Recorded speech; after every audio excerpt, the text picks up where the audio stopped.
करार आहे. मी त्या डिस्ट्रिक्ट ऑफिसचा अध्यक्ष आहे.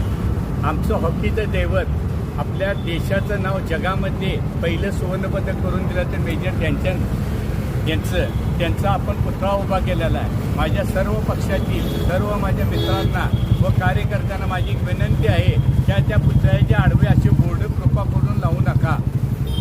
कारण त्या माणसांवर आपल्या देशासाठी त्याग केला आहे आणि देशाचं नाव उज्ज्वल केले. त्या महापुरुषाचं आमचं दैवत आहे. एवढी आमची तुम्हाला रिक्वेस्ट आहे, विनंती आहे महापालिकेतल्या पण अधिकाऱ्यांना. चुकून इथं परमिशन आता मी इथं बोर्ड लिहितोच विजय साळुंकेचा की इथे काय बेकायदेशीर बोर्ड लावू नका, कायदेशीर लावू नका. त्या पुतळ्याच्या आडवं योग्य दिसत नाही. त्या महापुरुषाचं एवढंच माझी तुम्हाला सर्व पक्षातील कार्यकर्त्यातील कोल्हापुरातल्या नागरिकांना वाढदिवस असून द्या, कार्यक्रमाच्या फॅमिली असून द्या, कृपा करून या एरियामध्ये लावू नका. एवढीच माझी तुम्हाला कळकळून विनंती आहे, रिक्वेस्ट आहे. कारण माझा पण इथं अधिकार आहे. कारण